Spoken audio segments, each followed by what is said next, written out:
अब देखिए, ये आसान काम नहीं था उत्तर प्रदेश जैसे राज्य को संभालना, क्योंकि बहुत ज्यादा जनसंख्या यूपी में है। तो देखिए क्या तैयारी की गई थी। बरेली में कड़ी सुरक्षा में जुमे की नमाज अदा की गई। करीब 10,000 जवानों को सुरक्षा में तैनात किया गया था। 13 सर्किल अफसर, 250 इंस्पेक्टर की तैनाती हुई थी। 2,500 सिपाही अलग अलग स्थानों पर ड्यूटी पर मौजूद रहे। पैरामिलिट्री फोर्स, पीएसी, पुलिस के 8,000 जवान तैनात रहे। बरेली मंडल के 4 जिले हाई अलर्ट पर रखे गए थे। बरेली में एसएसपी और डीएम सड़कों पर उतरे। कल ही दोबारा इंटरनेट बंद कर दिया गया था। बरेली में संवेदनशील इलाकों में ड्रोन से निगरानी हो रही थी। छतों पर ईंट पत्थर की निगरानी के लिए 8 ड्रोन टीमें लगाई गईं। सुरक्षा को लेकर शहर को सेक्टर और जोन में बांट दिया गया था। दूसरे जिलों से आई पुलिस को 4 अक्टूबर तक के लिए बुलाया गया। इंटरनेट सेवाएं कल शाम 3 बजे तक बंद की गई। 26 सितंबर को हिंसा के बाद प्रशासन पूरी तरह अलर्ट रहा। पिछले जुमे पर नमाज के दौरान बरेली में हिंसा भड़की। आई लव मोहम्मद लिखे पोस्टर को लेकर बवाल हुआ और इसके बाद दशहरे के साथ जुमे की नमाज पर अलर्ट रहा।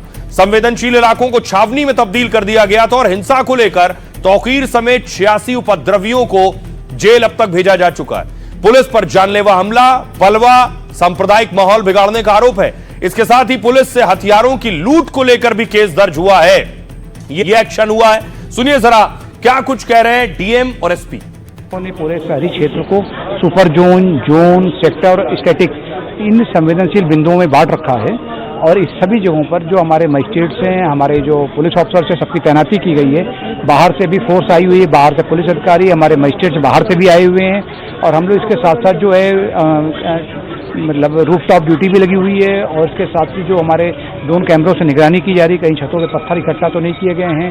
इसके अलावा इंटेलिजेंस और एलआईयू की सहायता ली जा रही है। पुलिस बल लगाया गया है, उसके द्वारा अलग अलग पॉइंट्स पे अलग अलग स्थानों में फ्लैग मार्च किया जा रहा है। ये एरिया डोमिनेशन एक्सरसाइज होती है ताकि ये मैसेज लोगों में जाए, एक तो कि पुलिस की मौजूदगी हर जगह है और पुलिस की एक्सेस हर जगह है। कोई भी एरिया ऐसा नहीं है जो पुलिस की निगरानी से छूटा हो। और इसके साथ साथ कॉन्फिडेंस बिल्डिंग मेजर भी है कि पुलिस आपके साथ है, आपकी सुरक्षा, आपकी मदद करने के लिए है। सब कुछ सामान्य है, कोई दिक्कत नहीं है।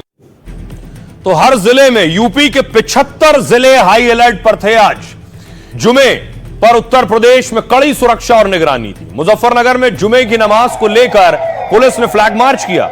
जिले के संवेदनशील और अति संवेदनशील इलाका से होते हुए फ्लैग मार्च निकला। औरैया में जुमे की नमाज पर प्रशासन ने सुरक्षा के सख्त इंतजाम किए थे। शहर के संवेदनशील इलाकों में भारी पुलिस बल तैनात किया गया। अमरोहा में शुक्रवार को जुमे की नमाज शांतिपूर्वक संपन्न कराने के लिए सुरक्षा के पुख्ता प्रबंध किए गए थे। सुबह से ही सभी थाना प्रभारी क्षेत्र में गश्त कर रहे थे। दोपहर 12 बजे से मस्जिदों में नमाज अदा की गई। वाराणसी में जुमे की नमाज को लेकर पुलिस अलर्ट पर रही। काशी में cantt railway station bus stand पर एटीएस कमांडो ने मॉक ड्रिल किया। डीसीपी ने संवेदनशील इलाकों में सुरक्षा व्यवस्था का जायजा लिया। वहीं कानपुर में भी जुमे की नमाज को लेकर पुलिस अलर्ट मोड पर रही। पुलिस ने यहां भी अति संवेदनशील इलाकों में फ्लैग मार्च किया। फिरोजाबाद में जुमे की नमाज से पहले पुलिस बलों को सड़क पर उतारा गया। पुलिस ने पैदल कई इलाकों में गश्त किया। ड्रोन कैमरों से अराजक तत्वों पर नजर रखी गई। रायपुर में जुमे की नमाज पर पुलिस की टीम हाई अलर्ट पर रही। जुमे की नमाज से पहले चप्पे चप्पे पर पुलिस बल को तैनात किया गया। मस्जिदों के आसपास पुलिस कर्मियों की ड्यूटी लगाई गई थी। यह थी यूपी में तैयारी। सुनिए जरा क्या कुछ कह रहे हैं एसपी सिटी। करके जेल भेजे गए हैं। उनके नाम इस प्रकार हैं। एक हैं मुनीर इदरसी, जो कि मौलाना तौकीर रजा की पार्टी के मीडिया प्रभारी हैं और इसी व्यक्ति ने जो पिछले शुक्रवार को मौलाना तौकीर रजा की एक बाइट जो आई थी उसको बनाने में, उसको प्रसारित करने में, अलग अलग ग्रुप्स में भेजने में इसकी बहुत महत्वपूर्ण भूमिका थी। ये कोर कमेटी का मेंबर है और इसके अतिरिक्त एक और व्यक्ति को गिरफ्तार किया गया है। इसका नाम फैज़ान सकलैनी है, जो आजमनगर, जो कोतवाली थाना क्षेत्र में आता है, वहाँ पर पुलिस के ऊपर पथराव हुआ था, फायरिंग की घटना हुई थी और कई आपत्तिजनक नारे भी लगाए गए थे। इसके पीछे फैज़ान सकलैनी का हाथ था। इसको भी आज जेल भेजा गया है। टोटल गिरफ्तारियाँ 83 हैं। और अब मैं आपको बताऊं कि आखिर इसके अलावा क्या एक्शन हुआ है। बरेली में क्या एक्शन हुआ है, तस्वीर देखिए जरा। अगली तस्वीर दिखाइए कि बरेली में जो कार्रवाई हुई है उससे पता चलता है कि अभी भी पुलिस पूरी तरह से सक्रिय है। ये एक शख्स जो गिरफ्तारी के बाद माफी मांग रहा है।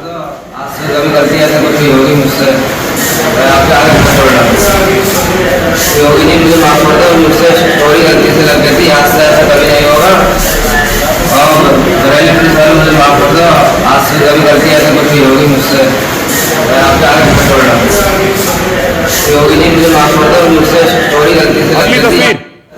दूसरी तस्वीर आपको दिखाऊं कि ये तौकीर के करीबी हैं जिनकी दोनों की गिरफ्तारी हुई है। बताया जाता है तौकीर का सोशल मीडिया हैंडल करते थे, तौकीर के कम्युनिकेशन हेड हैं।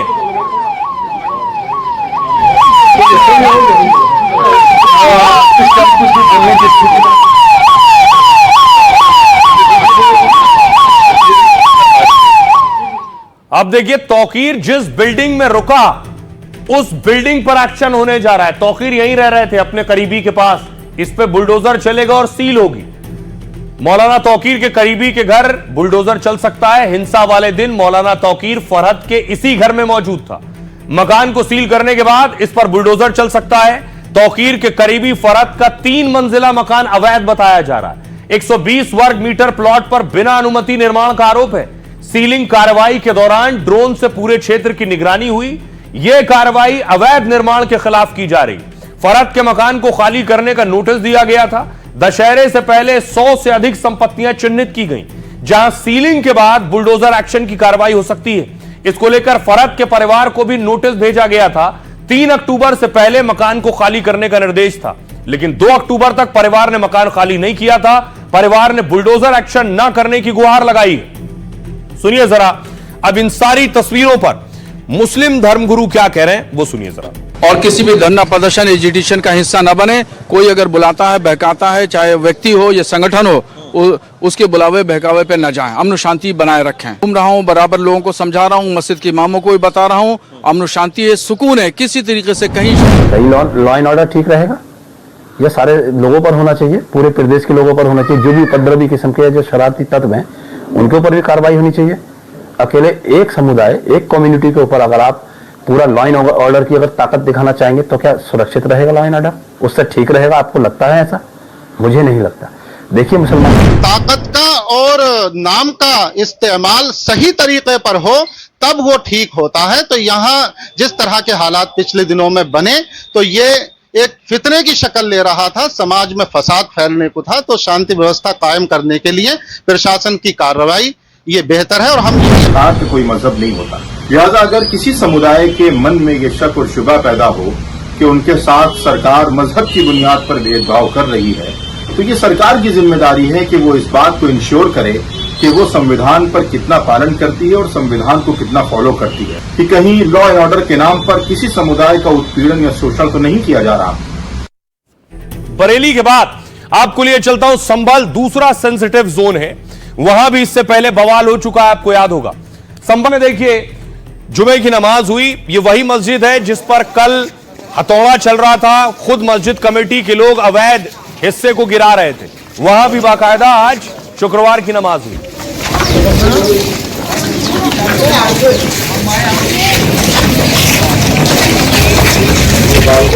और नमाज के बाद जो लोग नमाज पढ़ रहे थे उसके बाद जो अवैध हिस्सा है उस पर हथौड़ा चलना शुरू हुआ।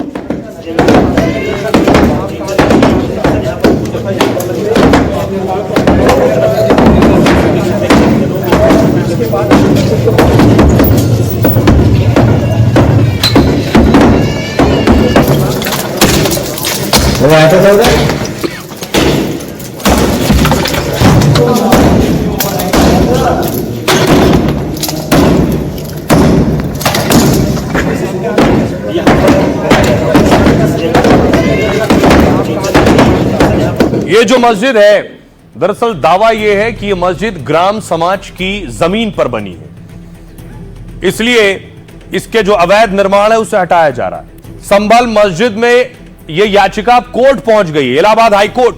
मुस्लिम पक्ष ने हाईकोर्ट में अर्जेंट याचिका लगाई है। याचिका में मैरिज हॉल को ध्वस्त करने का भी जिक्र है। ध्वस्तीकरण के लिए 2 अक्टूबर गांधी जयंती दशहरे का दिन चुना गया। कार्रवाई के दौरान भीड़ की वजह से कोई बड़ा हादसा हो सकता था। याचिका में ध्वस्तीकरण आदेश पर रोक लगाने की मांग की गई। छुट्टी के दिन के बावजूद कोर्ट में बेंच बैठी सुनवाई हुई।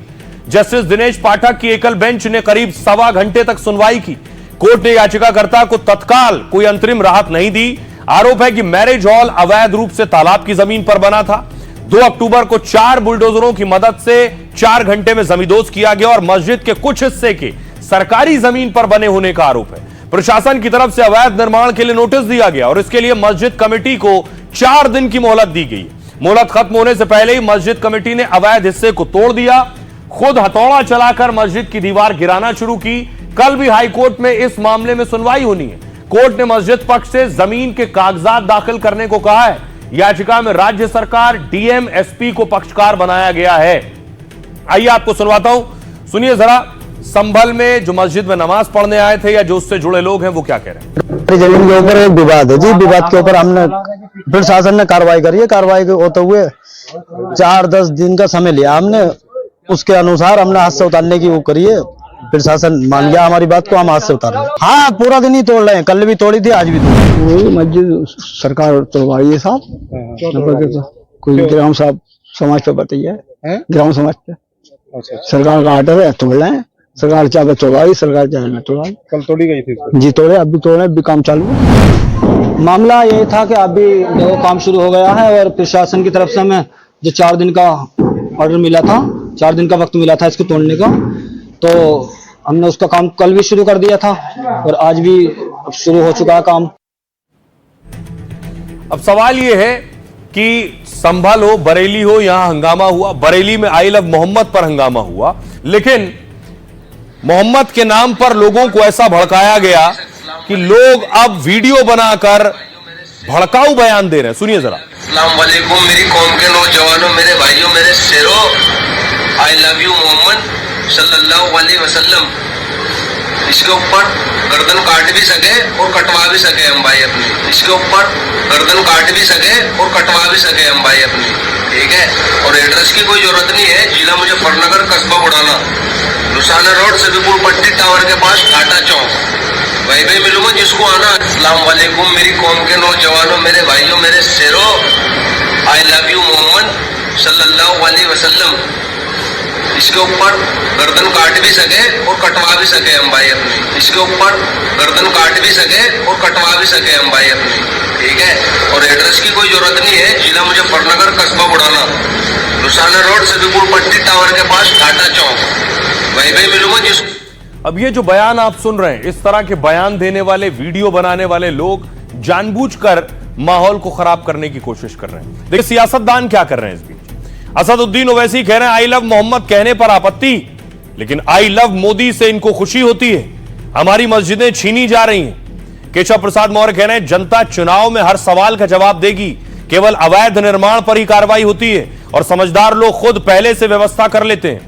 चंद्रशेखर रावण कह रहे हैं सरकार ने मुझे बरेली जाने से रोक दिया, ये लोकतंत्र के खिलाफ है। बरेली की घटना की निष्पक्ष जांच होनी चाहिए, दोषियों को कानून के तहत सजा मिलनी चाहिए। दिग्विजय सिंह कह रहे हैं अगर कोई आई लव मोहम्मद कहता है या कोई आई लव राम जी और I love Mahadev, I love Krishna भगवान, आई लव गांधी जी कहता है तो इसमें किसी को दिक्कत क्यों है? इसमें मुकदमा दर्ज करने की क्या जरूरत है? बरेलवी कह रहे हैं कुछ मस्जिदों के इमाम राजनीति का हिस्सा बन जाते हैं, ऐसे लोगों से किसी तरह का वास्ता ना रखें। सुफियान निजामी कह रहे हैं जुमे की नमाज को लेकर मौलाना ने भी अपील की थी, बगैर परमिशन किसी विरोध प्रदर्शन में शामिल ना होने को कहा है, शांतिपूर्ण तरीके से जुमे की नमाज अदा करने की अपील की गई है। आइए आपको सुनवाता हूं, अब सुनिए जरा सियासतदान क्या कह रहे हैं। इनके नाम भी मुझे मुंह से नहीं आते, मुंह खराब हो जाता है ऐसे लोगों का नाम वो भोग रहा था तो योगी जी ने बोला रहे हैं सुंदर वालों। महाराष्ट्र में भीड़ में भोग रहा था, वो कहने लगा कि हे योगी अगर तू यहाँ आ जाए तो हम तुझे दफन कर देंगे। अब पता नहीं वो कहाँ दफन हो। मोहम्मद ऐसा कहा, अच्छी बात, क्या बुराई, कोई बुराई। लेकिन ये जो पाछे से तुमने बयान दिए ना कि सर तन से जुदा कर देंगे, इससे हमें दिक्कत है। अपने ईश्वर को मानो, जो पद्धति है करो, हमको दिक्कत नहीं है, लेकिन तुम हिंदुओं को या हिंदुओं के त्योहारों को टारगेट नहीं कर सकते। अफवाह फैलाना, झूठ बोलना, नफरत फैलाना, दंगा फसाद कराना, यही उनका चाल है और यही चरित्र है। उसी तरह पर हेट का हारा हंगामा और हुड़दंग करने में लगे हुए हैं। उनको भी समझना चाहिए कि जो उनका नेतृत्व कर रहे हैं जो लोग, न वो मुल्क के हितैषी हैं, न मजहब के हितैषी हैं और न मानवता के हितैषी। आपका धर्म आपके साथ, नास्तिक जो लोग हैं उनका धर्म उनके साथ। इस आधार पे अगर कार्रवाइयां होंगी तो लोगों में असंतोष पैदा होगा और ये सरकार चाहती है कि असंतोष बना रहे।